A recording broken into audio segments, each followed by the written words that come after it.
It is important to consult your doctor before practicing any of the techniques presented in this videotape.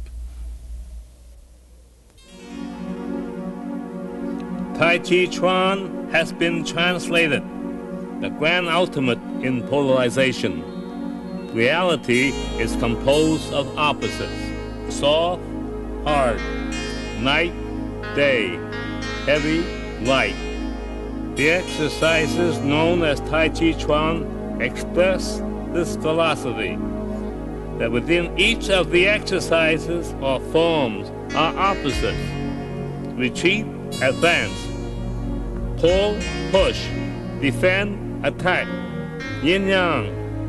Together, it's Tai Chi Chuan. The raising of two hands is the commencement of Tai Chi Chuan. It is our hope here to help you learn a series of physical movements, which is simultaneously a philosophy and exercise, a path to better physical health, and a fundamental to self-defense. In Tai Chi Chuan, we begin slowly. The stillness precedes motion. Slowness precedes speed. Softness precedes strength. In stillness and in slow motion, the path can be traced segment by segment. In speed, only the start and finish are discernible.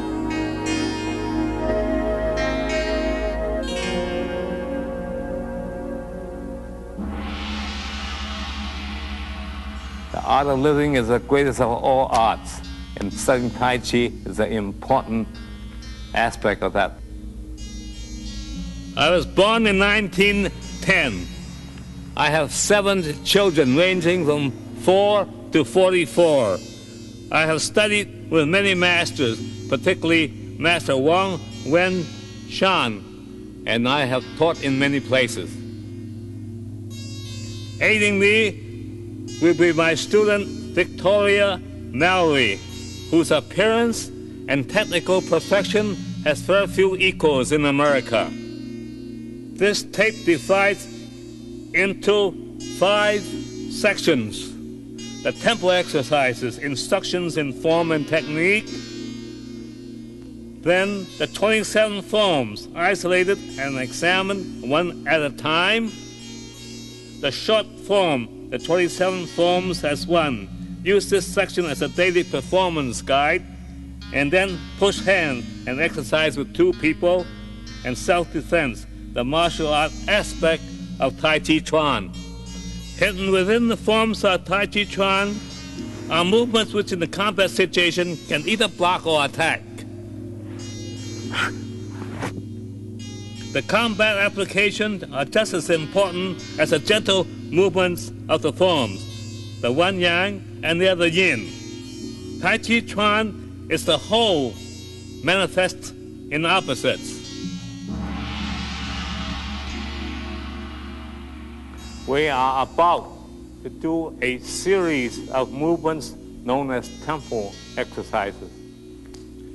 These tempo exercises keep the monks from being too inert from long meditation. The movements tones the muscle, the vascular system, the neural system, and most important of all, the meridian system. And these exercises are done both fast and slow. The routine comprises 10 forms and usually done with 50 repetitions each. And they are done in a calm manner that is suggestive more of dancing than actually vigorous exercise. But they're very effective. Why are they effective? Because they move something that is yet to be determined in the West what it is. They move the meridian, the chi force, the chi conduits of the human body.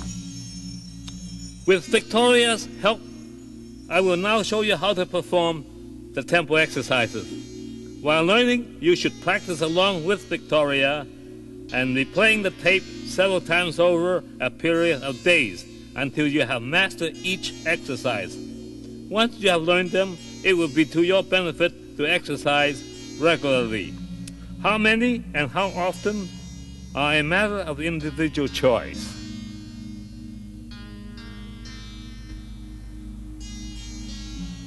Attention, we are about to do a prayer wheel. We are extending our left foot forward, the right foot is back. Your height in the movement does not change one bit. You're constant in your height, but the two arms are 12 inches apart. And the movement is actuated by the legs and not by the arms. The arms follow the impetus of the legs. And the circle is about 12 inches or 15 inches in diameter. And the tips of the fingers should not extend beyond shoulder height.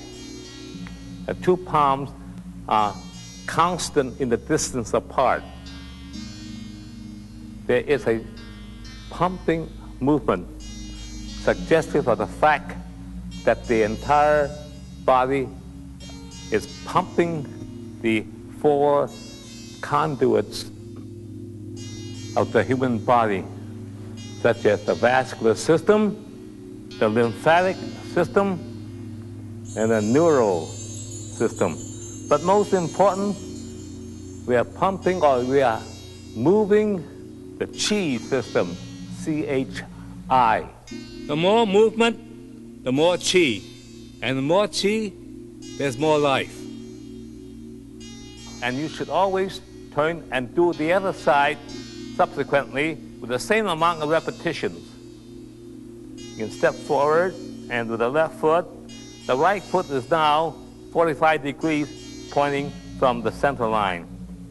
And it's just a soft movement, empty of everything.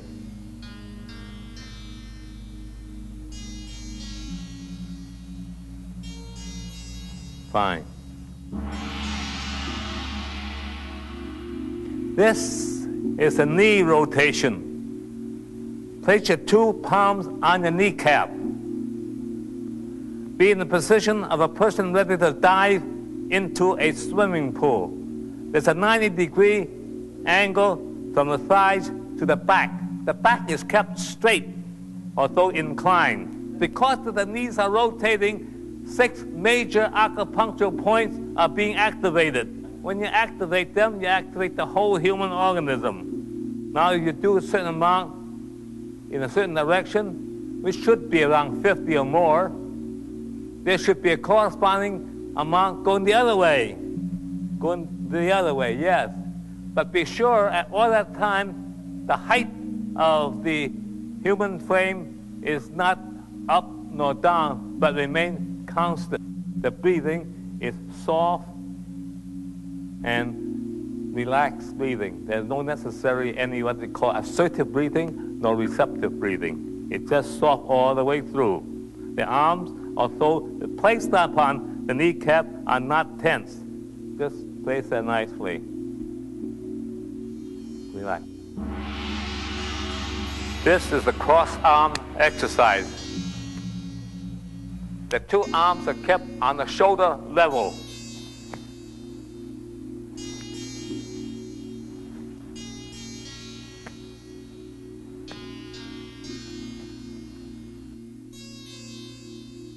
But look at the point of contact that forces you to turn your spine back and forth in a rotary motion.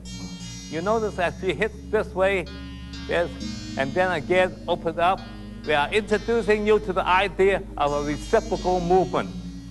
It comes in, goes out, goes in, comes out. In other words, up and down, top and bottom, left and right are always reciprocal, in which case the muscles develop a balance which otherwise would not exist if you do one singular exercise to excess. When you hit, you breathe out, in, out, in. This is the flying exercise. The movement is done from the legs upwards, using the strength of the thighs and the calf to push the arms up. You do not have to go all the way up to the top. I would suggest 25 with the palms up and 25 movements with the arms down. The movement is from the center here, so that it's very easy to lift the arms up if they're empty. If you tense the arms, it's extremely hard. This is a picking fruit exercise, probably the oldest exercise known to man. You're reaching up as your ancestors did 1,000,000 years ago, as they come under the tree to pick the goodies to sustain human life. So this movement is maybe have done all the ways since human history began, reaching out for it, reaching out to pick a means of survival, a means of food, a means of thirst, reaching out, because there are always trees and always fruits since the beginning of time.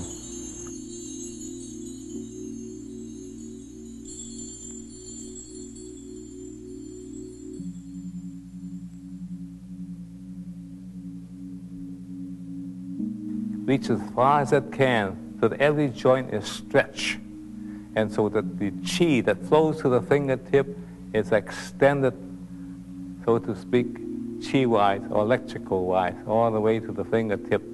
Look at how natural this is. Reach way up there. So we reach out and always have been, and this is what makes us human in configuration. We have fingers are holding the food. Reach way up. Get that real right one up there. Yeah, that's one. Way up. I hope so.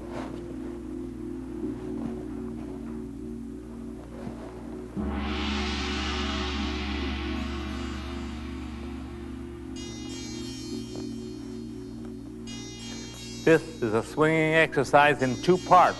The first part is a Shanghai hospital exercise, world famous, in which the initial position of the arm is 30 degrees in front, ultimately reach out to 60 degrees in the back there, and there's a continuous motion as if that you are sitting in a canoe and you lost your oars, and you push hard against the water with the palm of your hand. So there is very little action coming up forward, but there's a lot of action pushing toward the back.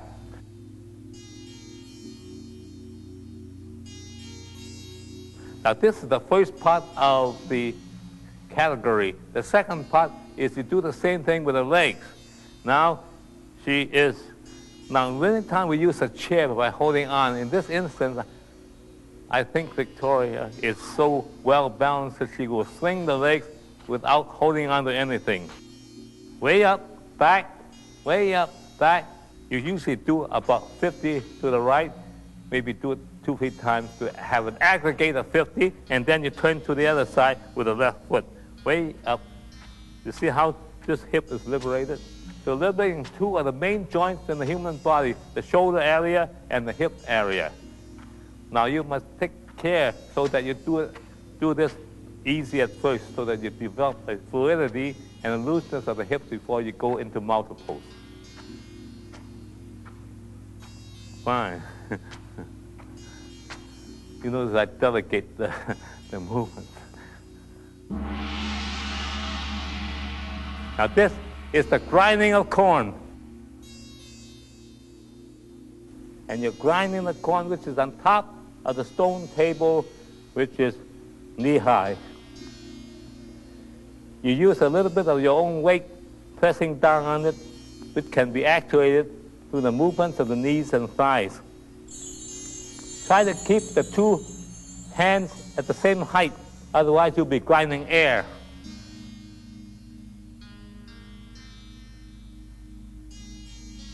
Now this is not an easy movement. You use the body like she does there by actuating the movement from side to side with the strength of the thighs, the strong buttock muscles, and the flexible knee, so that the arms are somewhat loose, but holding firmly to the stone, so that there is a grinding movement made by two circles, blending into one another by two circles like this. You watch it very closely, you notice she is constantly holding the stones knee-high, so that the stones are always in contact with the dry corn. Now this is the grinding of corn. It's a little bit more advanced than the other movements because you have to learn how to make these two circles coordinate one with the other.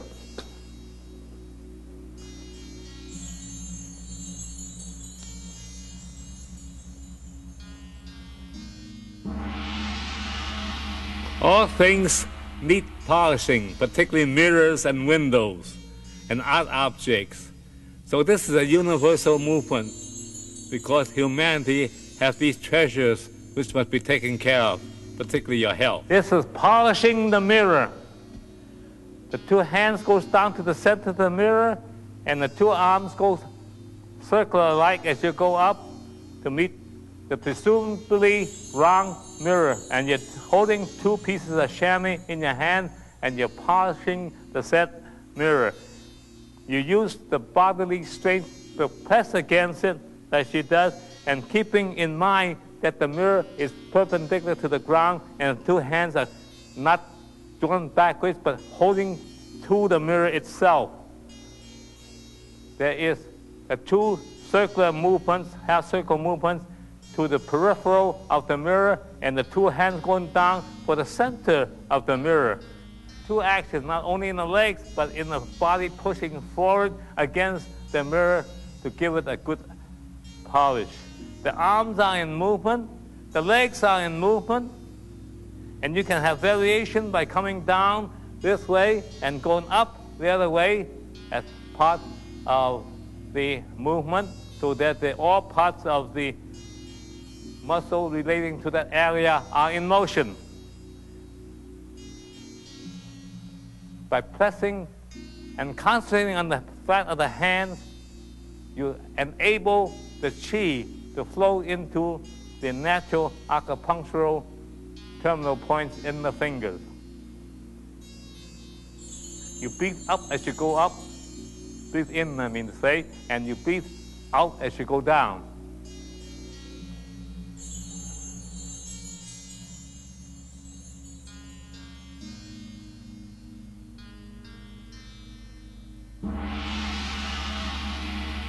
This exercise is known as a advance and retreat, a compound movement.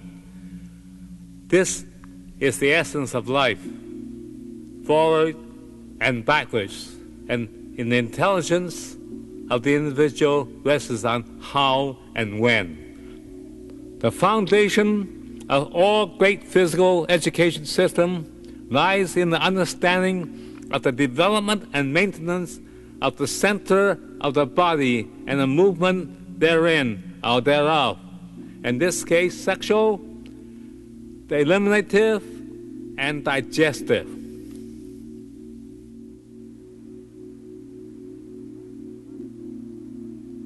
There are two parts to this movement. First, the retreating from this side to that side, and vice versa.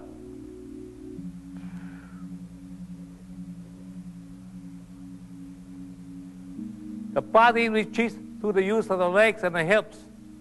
As you turn, you retreat by sitting down on the hind leg, by pushing with the front leg backwards. The body is kept perpendicular to the ground. The spine is anyway. The head is kept outright, and you look at the direction from whence you are retreating.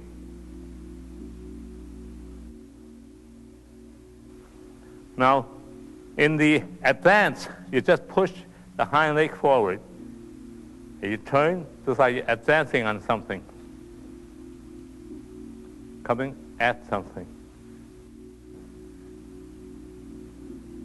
Now, looks very similar, both sides, but actually completely different sets of muscles are engaged in the action.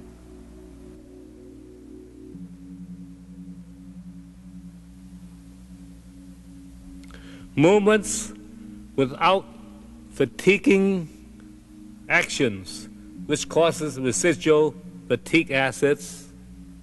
Movements from the center of the body wherein the major organs are located. Breathing softly, long, and deep are the fundamentals of Tai Chi Chuan. There, and it's just a soft movement, empty of everything.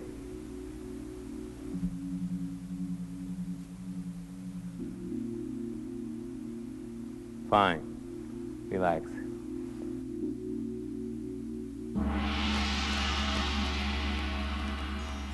Now we're in the core of the proceedings, the forms of Tai Chi Chuan, the simplified form. The short form is an abbreviated series of movements derived from a much longer exercise that comes down to us from ancient times. The first of the form will be the commencement of Tai Chi. Stand relaxed. Keep your 2 feet about 10 inches apart. Bend your knees slightly, and then raise your hands gently and without force. The first movement not only in Tai Chi, but also in mankind.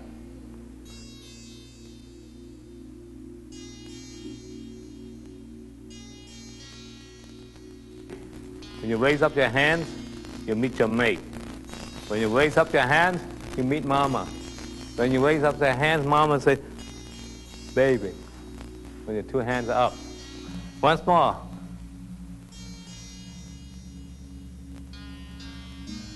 You bring your arms slowly as if this is a 5-foot ball and reaching the top of the ball like this, and you feel the smooth of it and finally come down here. And the hands way up there, here's a great big ball underneath you. Now feel the roundness of that ball there and come down and put the thumbs against your clothing. The arms are brought up very slowly, empty.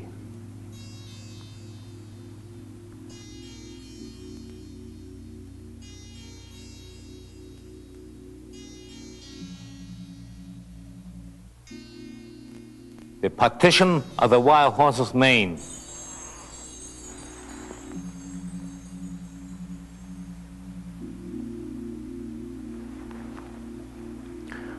This is partition of the wild horse's mane, and it develops a tremendous waist movement, almost like a winch. Watch this waist movement. The hands are carrying the ball like a beach ball in a preparatory position called defensive position. You step out with the left leg, turn. This one is going that way, and this one is going this way. You see? The wild horse have manes that's almost touching the ground. Very tough. Sometimes you have to use a whole arm like that to part this rough mane. Almost like a curtain. Once more. Now you part. The power of parting is great. Turn.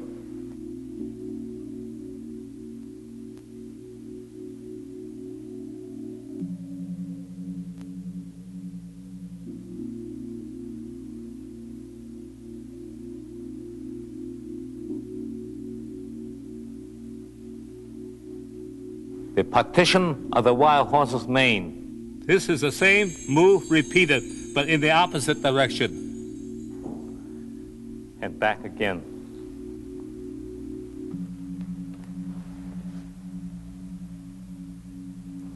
This is the duplication of the first movement, the partition of the wild horse's mane. In that, you turn to the left side, and then you return to the original right side. It's very important that the body is 7/8 or 3/4 facing the direction of advance. And it's not fully like that, or it's not sideways like that, but about 7/8. You must keep in mind that this kneecap comes right down to the toes. It mustn't be over and mustn't be insufficient.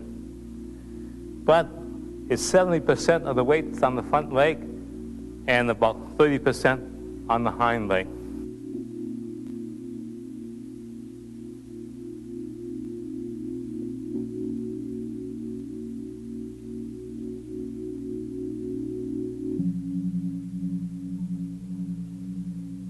The white stork cools his wings, a very classical form.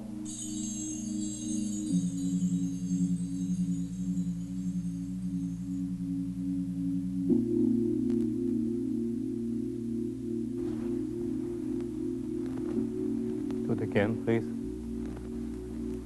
This is a complicated movement.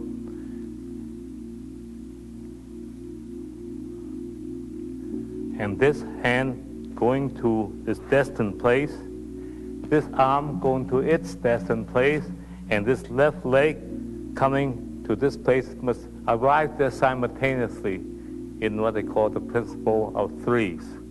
Now I want you to watch again the simultaneous movement coming to a common stop.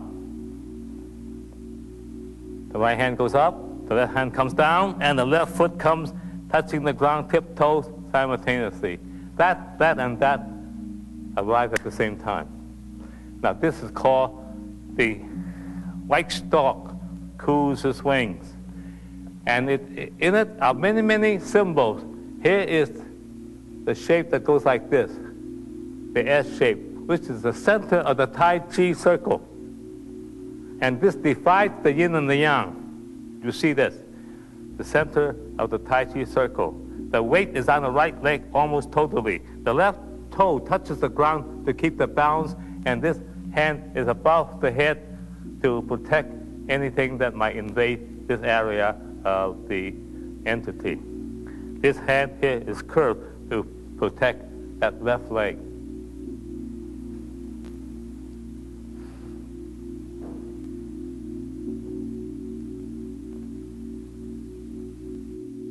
This is the brush knee and twist step, often called brush knee for short.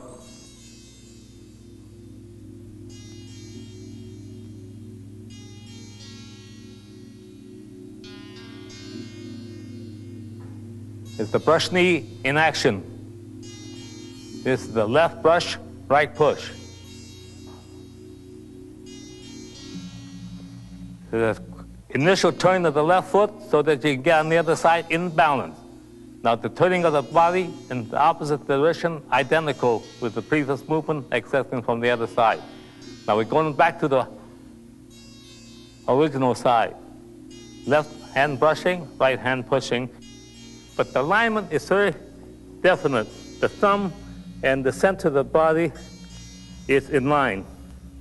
This is in line with the curvature of the body. So this is almost parallel to the curvature in the seam of the clothing. But it's about 6 inches away from the kneecap so that it protects that knee and gives balance to the body. And this shoulder is dropped, both shoulders, but of necessity, we drop most all the time. The elbows are dropped. It's never extended like that. It's always like this. So there's a direct center. And it's curved simply because in Tai Chi everything gives. See it gives? You bring the hands up to the ear as if listening. You step forward as if to threaten with the left leg to kick. But you don't. You just stride forward and rotate the center of the body. So the left hand is defensive, the right hand is offensive. In a flash of an eyelash, the left hand could be offensive. Boom, like that down there. And the right hand can be defensive in blocking. There's no such thing as defined offensive or defined defensive in Tai Chi Chuan.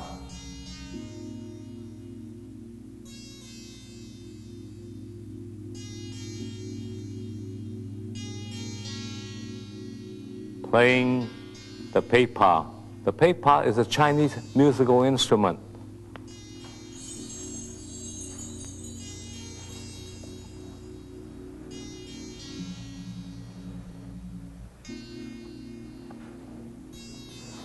Do it again.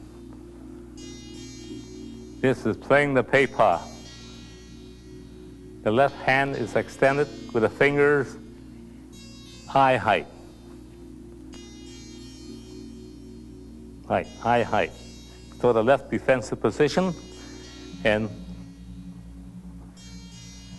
12 inches apart. The weight, 70% is on the right leg.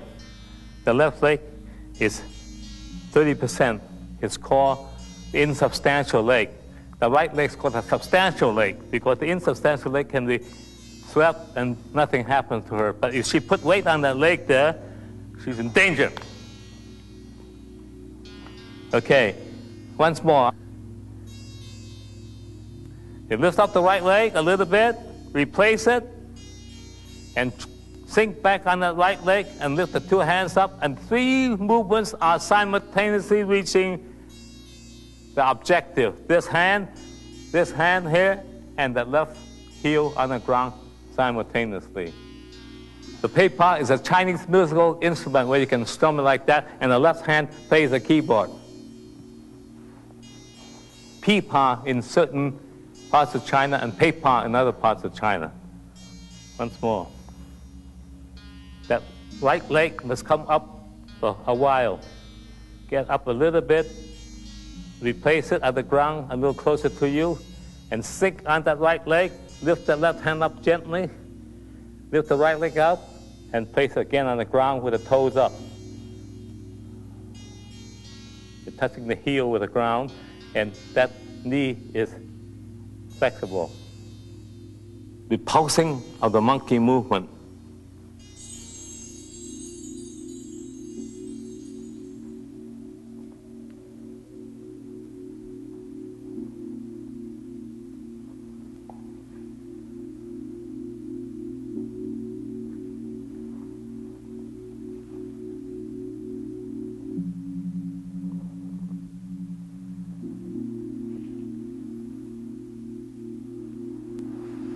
This movement is called repulsing the monkey. The monkey doesn't have the same connotation as in Western life. The monkey stands for a certain version of fate and destiny. Now let's do the movement, which is repeated 4 times. Left, and right. Let's do it the left side. From the left defensive position, this hand changes from this into this. Now that's repulsing. This is changing like that. This is accepting. One hand pushes to repel, the other hand turns to accept or to pull. So there's a continuous motion of reciprocal motions as you go back. Reject. And it turns, this hand turns as she sinks back on the hind leg, so the weight shifts, while this hand repels and the right hand pulls back. You see here that this leg here takes the weight. This leg here is insubstantial, but keep the body in balance. To be a good technique, the body must not bobble up and down. So there's a strong, clear line going from here all the way back as far as the height of the head is concerned. That is good technique. And the hand pushing out there doesn't push from the side like that. It must push from the center line of that jacket all the way down. Most of you have been doing it all your life. So therefore, pull it down like this way, turn. The left hand is going to repel, the right hand is going to pull back or to receive. Again, it changes again. The weight shifts to the left leg, and she sinks down. This hand goes back, this hand comes forward simultaneously, and that corrects itself simultaneously. So therefore, there's 4 movements alike, excepting 2 movements from the left side and 2 movements from the right side, comprises repulsing the monkey.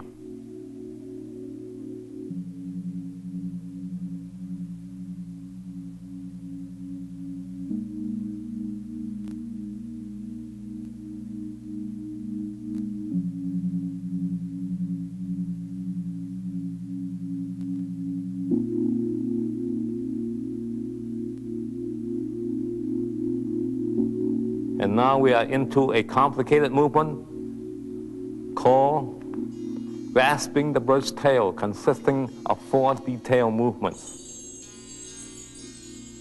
known as ward off, roll back,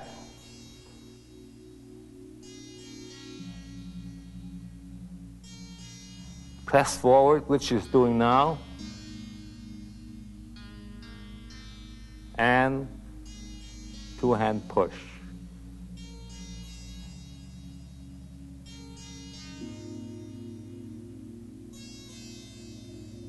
The bird's tail comprises 4 detailed movements.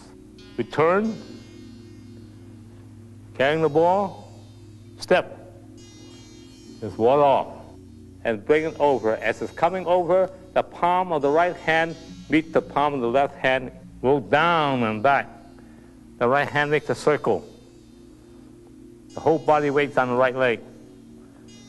It turns the whole waist like a turret until the two hands are over the left knee, and using the right leg to push, that's so. It's called a press. And draw back, put the weight on the right leg, and then use that as a springboard to push forward. It is in the legs that effectuates the efficiency of the movements, pressing against the ground.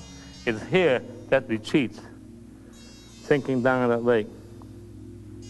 You have to have strong legs to be able to keep in balance. And then again, it pushes away forward.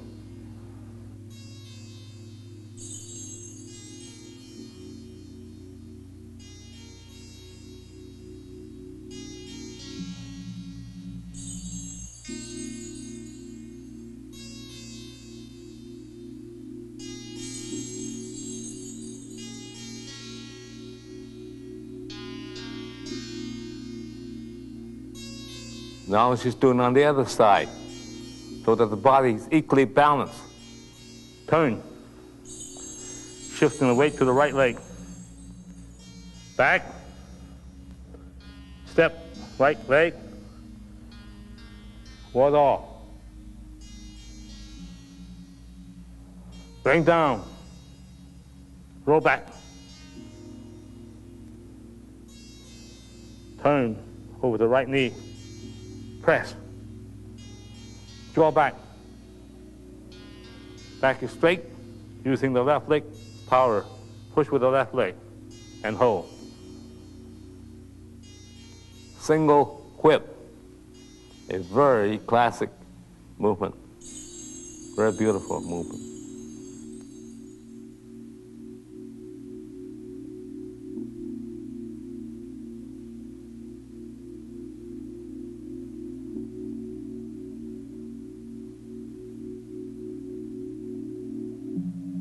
This movement here is quite complicated, and I'd like to explain it to you very in detail. From the two-hand push, it goes sideways in a half moon. It goes 180 degrees over here. And this hand cuts down and makes like someone like an eagle's beak, wherein the four fingers captures the thumb. The title of the movement comes from the fact that this hand holds a whip, and it turns like a turret over here, 30 degrees or so from the center, and pushes out. The left leg about to kick but doesn't kick, instead step forward.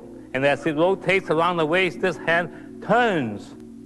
And you step forward, it opens the pelvis area and pushes. The whole body comes into motion. All movements are done with the entire body in movement. When one muscle moves, the entire body moves. When the entire body moves, all muscles move. Once more, the single whip. Turn. A rainbow. At the end of the rainbow, make the eagle's beak.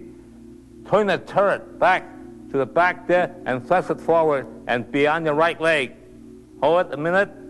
Open the pelvis. Step forward on the heel. Come forward on that foot. At the same time, the left hand is in the pushing position. The right foot is 45 degrees from the line of the dance. From a single whip into another equally beautiful but more rhythmic movement called waving hands like clouds.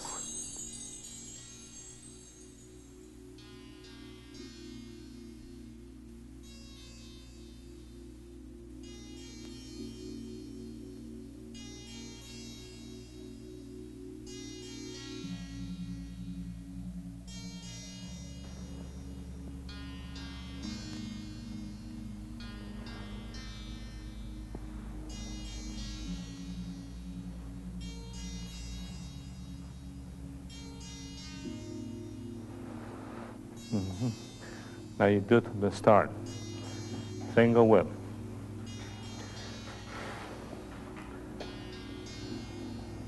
When this hand comes to the 12 o'clock position, the left hand at the 6 o'clock position.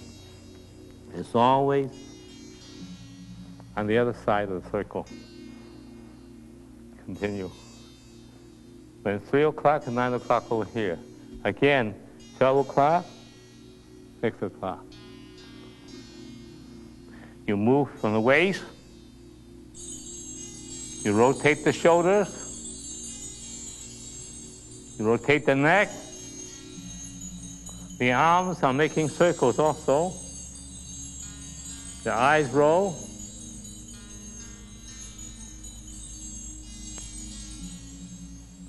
Now you're going back 3 steps to the left. Now you're going back 3 steps to the right, punctuated again by the single whip. Watch how she gets into the single whip. Now she makes the eagle's beak. She steps back, balance on the right leg, open the middle of the body, step forward, and now using the power of the right leg, push with the left hand while maintaining the whip hand. And the shoulders are down, the elbows are down, the top of the body is loose, the legs are firm. There's 70% weight on the left leg, 35% weight on the right leg. But it could be changed in a second. The back is absolutely straight. The power is in the leg. That's a single whip. This circle here, by moving it like this, has great therapeutic values. Many of the older members who have been practicing Tai Chi for a long time find themselves for a little time sometimes, and they, instead of doing the whole thing, once in a while would stand there like that and do many of the cloud hands, back and forth, and coming to this side, stepping, sometimes stepping back, sometimes stepping forward, sometimes staying in one place, but keeping the circles going. This is a very rhythmic and very has salutary effect on the whole human organism. High pat on the horse.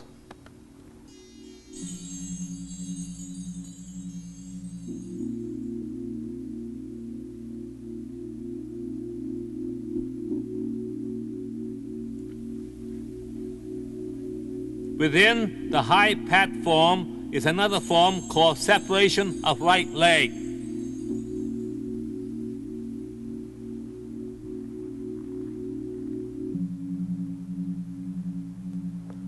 The two hands are patting the horse's neck theoretically, but in reality the right hand pushes the opponent's hand down. So this hand goes down and this hand draws back, by pushing this down, it leaves a leeway for this to go up.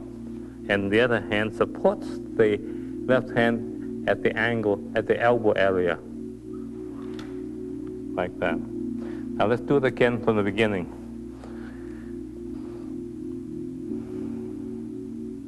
There's a little circle with the right hand, and the left hand comes in the circle to the sternum. And this hand pushes down, the left hand comes up. And it crosses.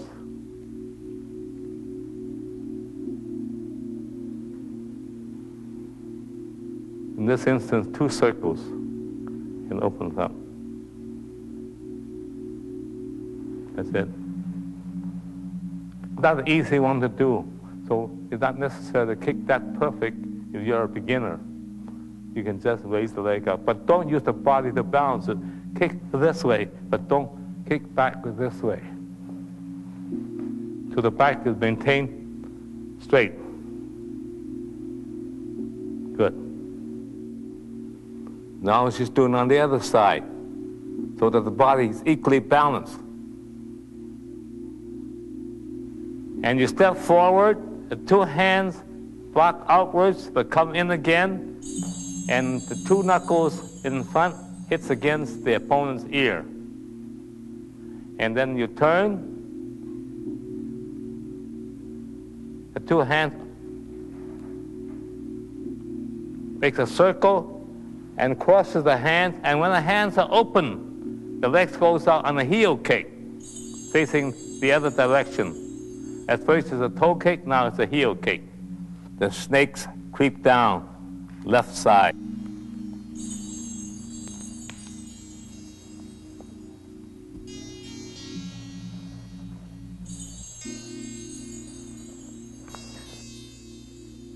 The hands are crossed, and the kick is made with the left leg. And it's withdrawn, and it slides right out, and the left hand goes around the knee to protect it. And the right hand comes up in a wide swing, balancing, and the right knee comes up, and there's a right angle here and a right angle here, pointing the toes down. The whole entire weight is on the left leg. It's called the golden cockerel. Stands on one leg. It has to be perfect, straight balance. Not many people can do it without quite a bit of training, maybe a couple of years of training on this particular point. You should learn to empty all the tension of the leg, empty the tension of the body, empty the tension from the top, so that this alignment here sustains the posture of the left leg.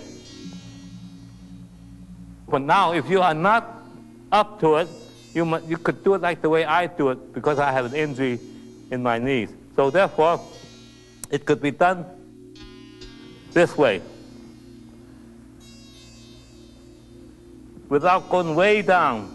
This is far down enough for most people, because we don't want anybody to get having bad knees from this. Thrust this part of the body forward. Slide this leg slightly, and balance yourself, and come up, and come up this way. Now she's doing on the other side.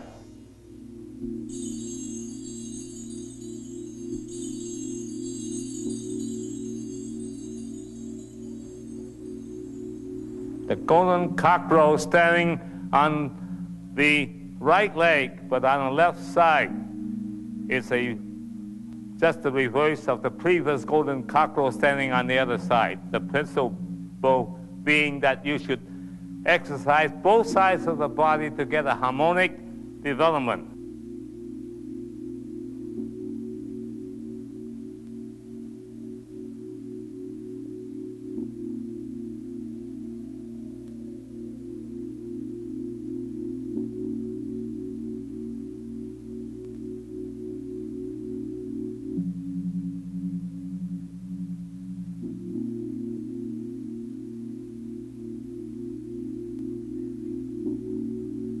The fair ladies working at the shuttles.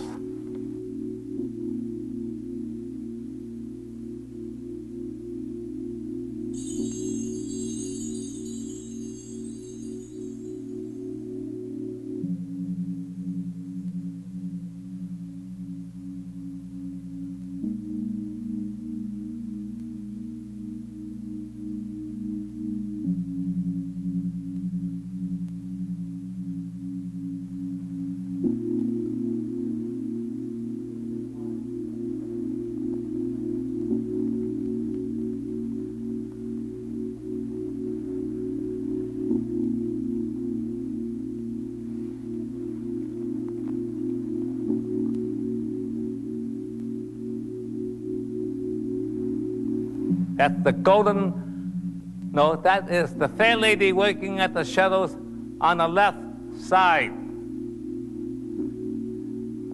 The left hand is high above the head, and the right hand is in position about shoulder high in order to utilize the right leg's power to push forward.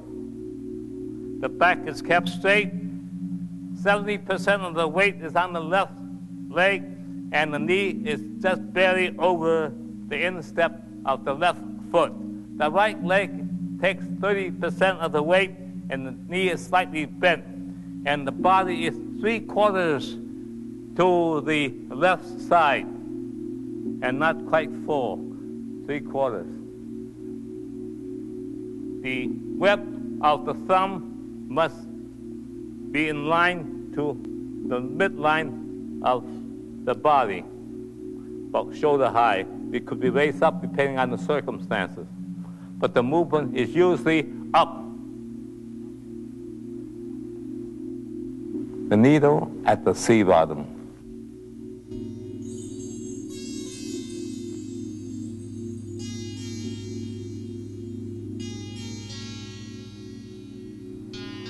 This is the needle at the sea bottom, in which the weight is on the hind leg there, and there's a slight amount of weight is on the front leg, but the hand is between these two knees, 12 inches from that knee, and halfway down the shin bone there.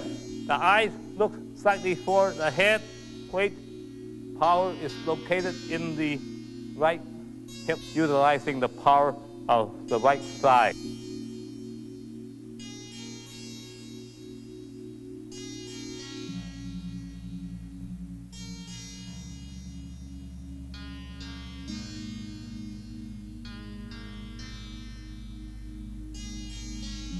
Rising from the sea bottom into a push with the left hand. And now she's rising and fanning through the back, meeting unexpected opposition from back of her and dealing with it. Notice her elbows is jutting against the adversary. Now she sweeps down with the left hand, striking down with the right hand.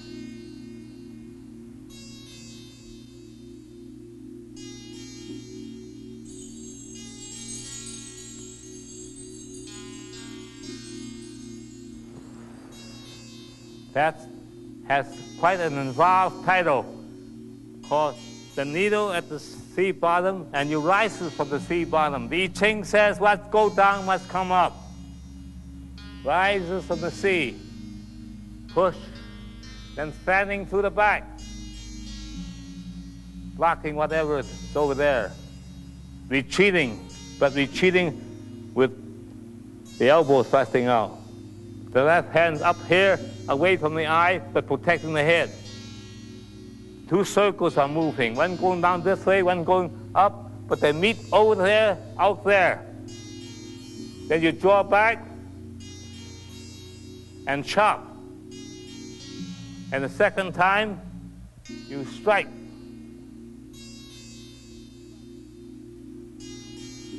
With the back hand, you parry with the left hand, and you punch with the right. That ends that series. All movements are done with the entire body in movement. When one muscle moves, the entire body moves. When the entire body moves, all muscles move. Undoubtedly, because of the multiplicity of the movements, stimulate a great deal of the meridian lines in the human body, the energy patterns. Because you're turning from one side to the other, you're turning from the bottom upwards, and you're fanning through the back. You're conscious of many sides that surround your entity. So the alertness is there. So the coordination between the top and the bottom is there in the striking. There's coordination between the drawing backwards and the coming forward again. There's coordination between the backhand blow and the left hand parry, and then again the punch. All this requires a tremendous amount of rotation in all aspects of the human organism, and thereby stimulating the entire body in just a short sequence of movement.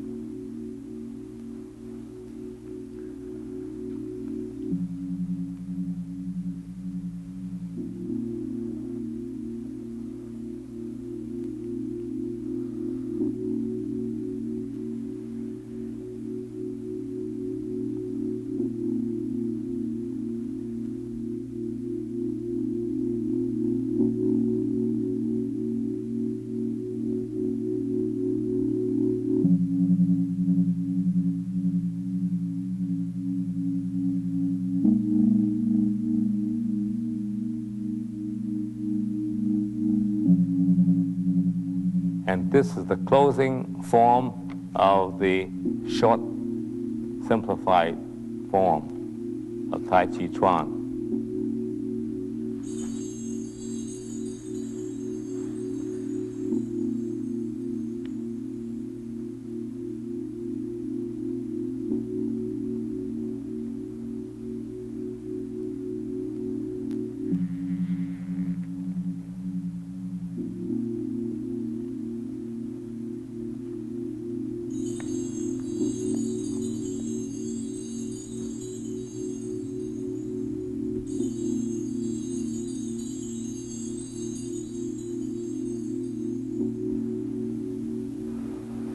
This is the apparent closing and the actual closing.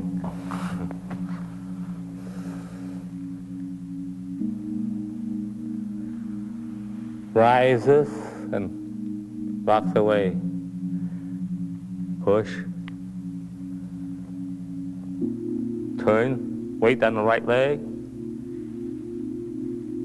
Two hands in circles. Lift the right leg up. Place it gently, 6 inches away from the other foot. Pick the cross. Short away from one another. Press down.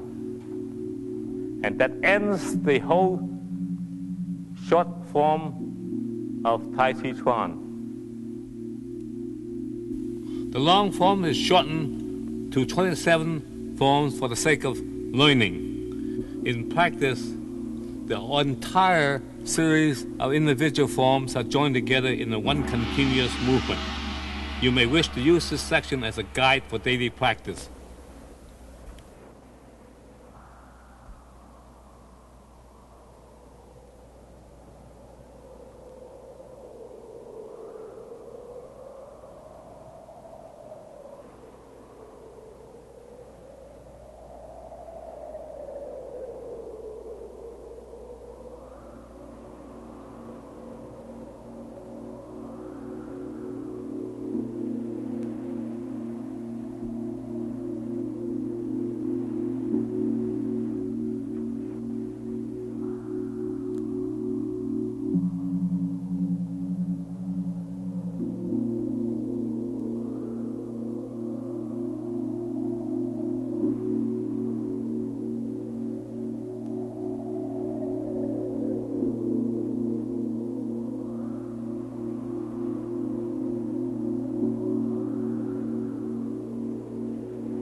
Yin and yang are two Chinese words indicating extremes, polarity.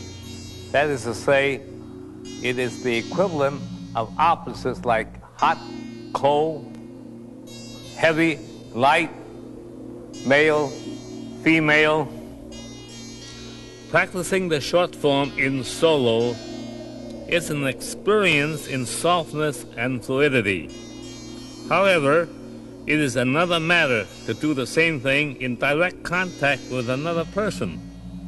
The participants are at the same time and the same instant partners and adversaries in yielding and in assertion, in defense and in attack. Sensitivity is developed by push hands techniques of touch, adherence, and yielding.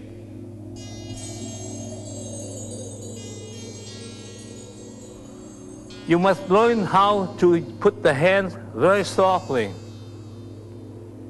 Because once the hands are rigid, I can interpret energy very easily. I know it's coming that way. But if it's extremely soft and pushing me lightly, I must be equally likely to yield to it. The second part of push hand is that you're going to adhere.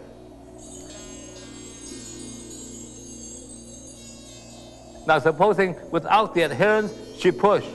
I just let her push. But in order to train, you must learn to adhere to it so that you're on top of the movement all the time. When you feel weakness, you push against it. But all of a sudden, when she recovers and channels your aggression, and she counters attack, then you learn how to yield. Yielding means to give way with touch control, leading the aggressor to expand his force without gaining his objective, thereby setting the position for counter-attacking.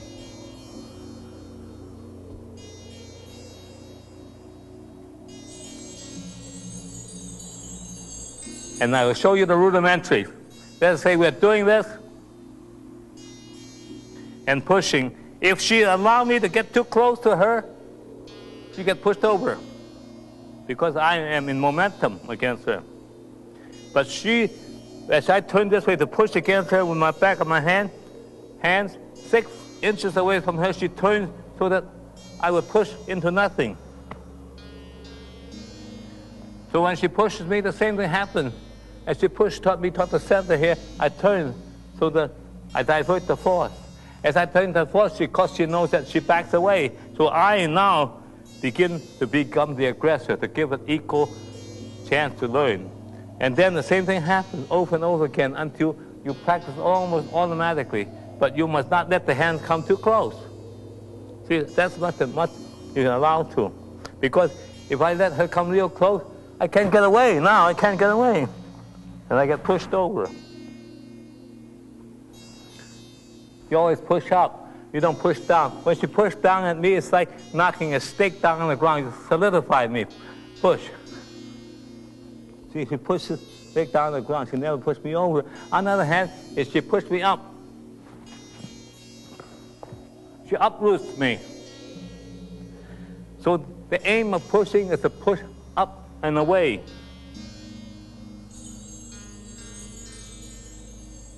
See, the arms should be loose and only antenna. It's the legs that has all the power. And when you are on that leg over and over again for hours, you can imagine the power, the moving power, the flexible power, the transferable power in that leg. Or for that matter, you practice on the other side. In time, the power in those legs. So therefore, some of the exercises which he told you about in the temple exercises, this movement here, has now come to use. See the legs moving, pushing back and forth, the power? Well, it's used here. Nothing is wasted. Like Confucius says, within the 4 walls, all things are united, all things are related.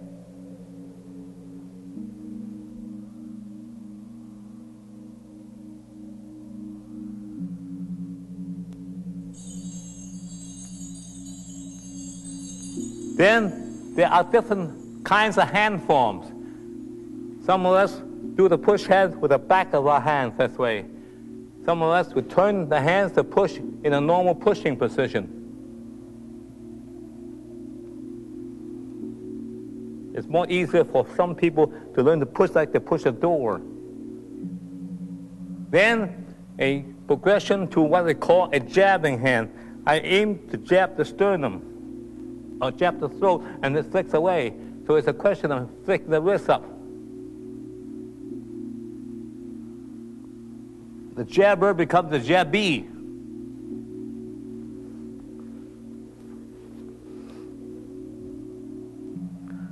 So you begin to interpret those actions. That's one hand.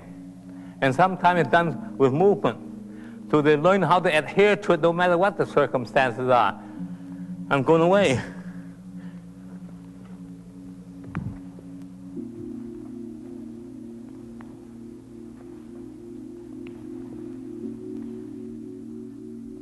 Then you would graduate to the next phase, which are two hands. And all of a sudden, she deviates from the pattern. And all of a sudden, hits toward my face. And now, there's only one thing I can do. I yield this way to bring a diversion over there. When I yield this way, she's in a position of advantage. Why? Because she can bend the elbow, straight look at me, and jabbing right me in the face. Now, once you see this closely, it's easy to miss. Like that. So what do I do? In this particular case, when I see it coming, instinctively I put my hand there. I don't want this to come up here. So I put my hand there, like any, well, not at all. And I put it right here. Now, the minute I put my hand defensively there, I find myself in an inadvertent position of advantage, which means that I didn't intend in the first place, but I got there. Why is it an inadvertent position of advantage? Because the minute I get here, I can do this to her. All the tools are in the right place. I have now my hand here. All I have to do is use the power of my waist. Like that.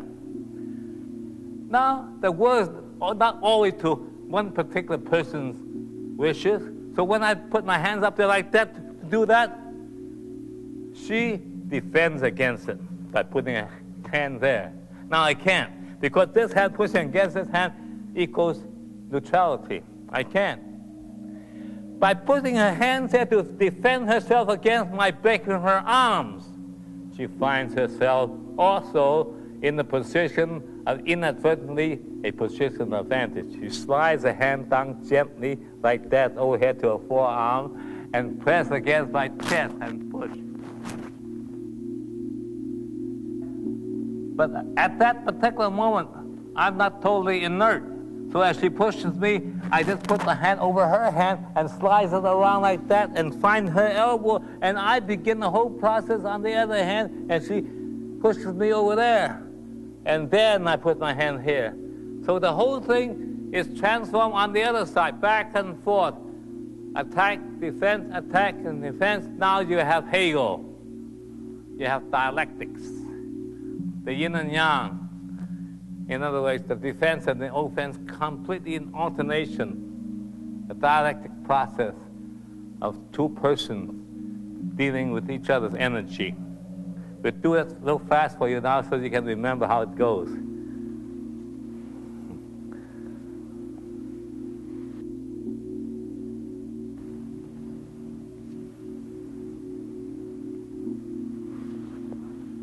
Again, the elbow and the wrist are covered. I mean, the knuckles are covered. Sometimes you change to the other side like this.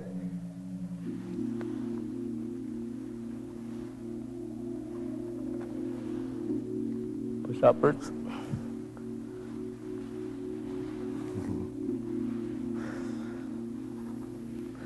Now sometimes we move. As we push away and you yield to it.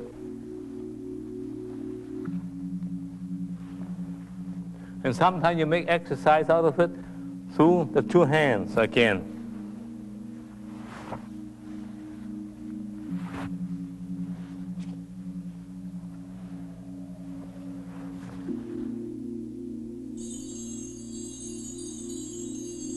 There are different ways of holding the hands, different ways of making the circles. And each school tends to criticize the other school. What nonsense. You can, at different times, learn different things. But basically, it is what they call plus and minus, assertiveness and receptivity, yin and yang.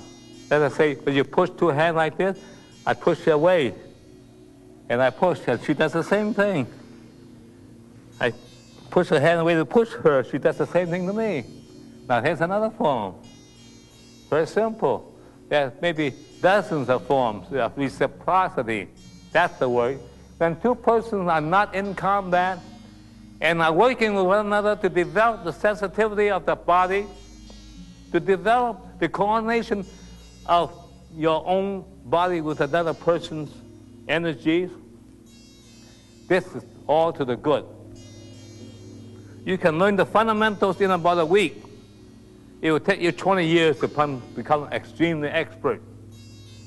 Some people, by legend, practice in the dark. Some people can feel the other person so lightly. According to legends, that a fly cannot take off from the great master Yang's hand, because when he felt that the fly was about to fly off, he just dropped his hands a little bit, and the fly has no basis to project himself upwards. That's the height of sensitivity.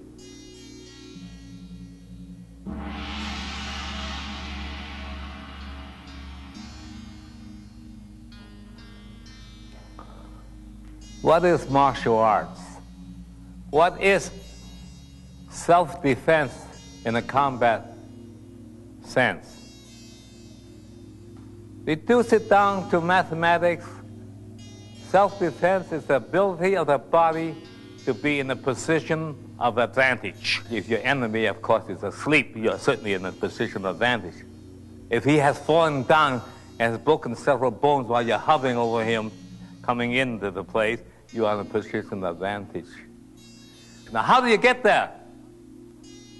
Well, in genetics, you're built stronger and bigger and fiercer. That's a position of advantage. On the other hand, how one can train to be in a position of advantage? And what are the elements involved? You must be very flexible. You must be very quick. You must be able to retreat and become so nimble and loose in your frame that you can change from one position to another easily, like a cat. When a cat is asleep, all crunched up there, just touch him and push him. He will reform his body in accordance to the push and keep on sleeping. Humans, when you push the untrained, when you push one part of the body, you lie to push him over the whole thing. But if he's trained, you only push only part of him or her. Now, supposing she pushed me on this shoulder. Notice that? And when she pushed her, my hand inadvertently hits her this way. Just like when you go through a revolving door, the harder you push a revolving door, the harder it hits you in the butt. If I push her, same thing. She yields easily. I keep pushing there. In the process, she might even bite me in the arm. There's nothing in martial arts, there's nothing that is forbidden, you know. Or, supposing here, and she cannot quite reach me with her hand, she pushes that to get me, and I learn how to yield. Now, this is a present to me, because instead of me reaching for her to grab her arms this way, she presents an arm to me. And all I do is holding two fingers like that. That's the end of the fight. That's a position of advantage. Tai Chi Chuan is both advance and retreat, but basically defensive. So to know how to retreat is a very important consideration. Within the forms are defensive and offensive moves, which can be applied in the combat situation. We will now examine some of the combat applications of Tai Chi Chuan.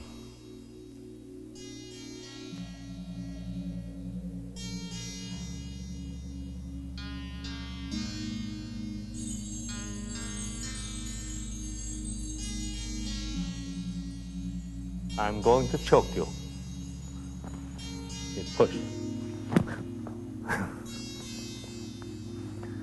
That's one example.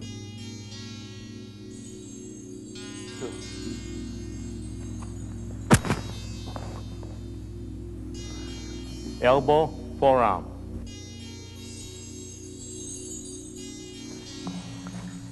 One attacks from the right, one attacks from the left. Push me over. Meanwhile, the other man is recover.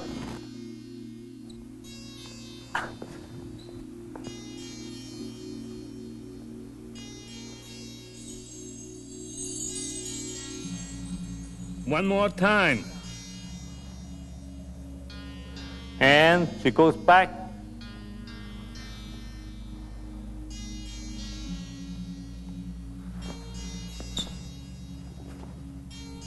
Correct.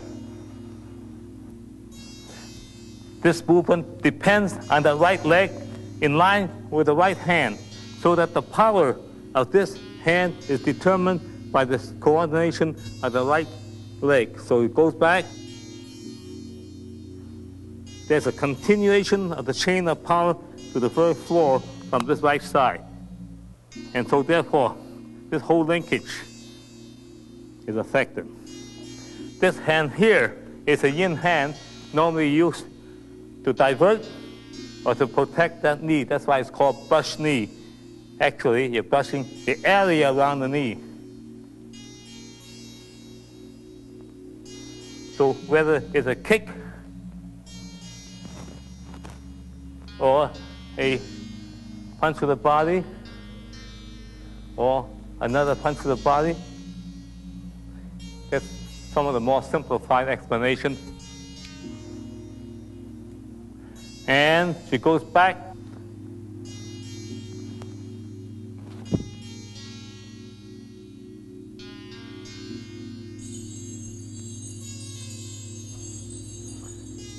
And this hand here punches, this hand is received here, and this hand pushed against the elbow. Push both ways. Basically, it's a retreating movement, dealing a lot of damage while you're going back. As you go back, that left leg can come out and kick if necessary. Right. And this hand here can jab, this hand here can heel, this hand here can turn in the fist and strike, and this hand here would do bang. Many ways of doing it. But you can see, as long as you are in balance, and as long as you move from the center is 3 inches below the navel, called the dantian, D-A-N-T-I-E-N. That's the center, that's a hubcap, and these are only spokes. Now this movement here for the press is unique because it's an offensive movement. Whew, that's good to me.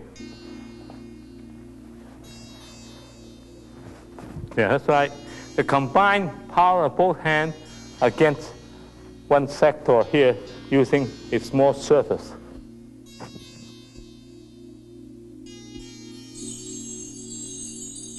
This thumb is captured by 4 fingers. And after judicious training like this, until it becomes toughened and is used against many parts of the body which are vulnerable and could be a dangerous weapon. It also has the advantage, for instance, you turn this way, and let's say the left hand leads on for my face. This can hook onto it tight and holds it. And this,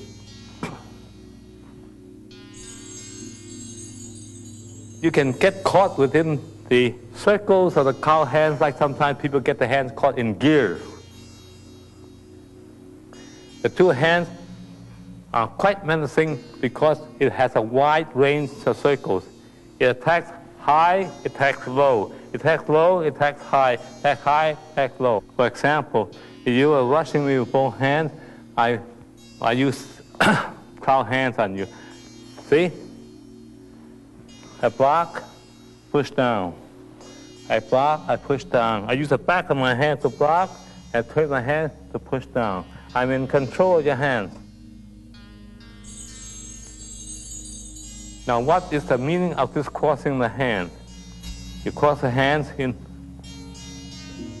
it pushes, the other pushes the hands away to open him up, and a kick. See this? Opens up.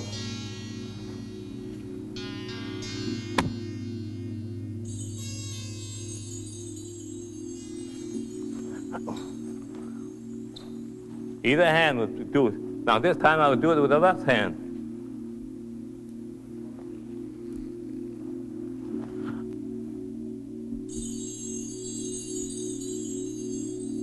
One more time. One attack from the right. Up, and then you expose it. Either here, or whatever necessary. Or this hand can smash down with it. No.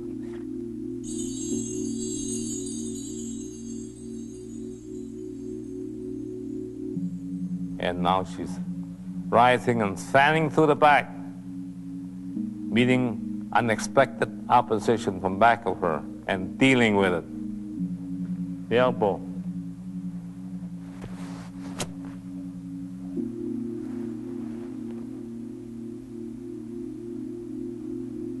Chop. Jaw back. Chop again. Jaw back. Backhand blow. Curved leg. Parry. And punch.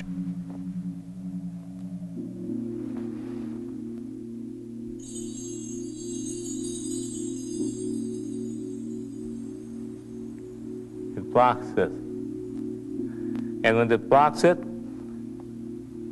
it has this effect.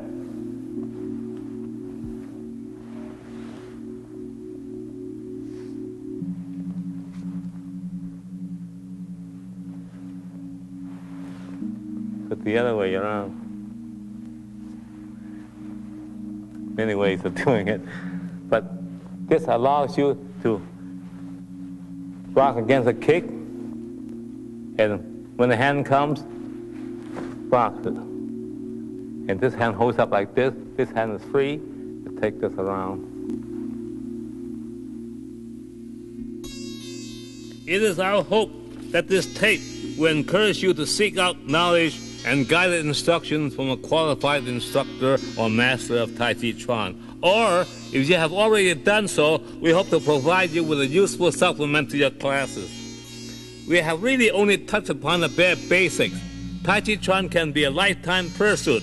It contains within it all of these: moving meditation, centering, correct bodily handling, economy of exertion and motion, unparalleled health development, the understanding of dialectics, and also, most important, a great step in the art of learning the art of living.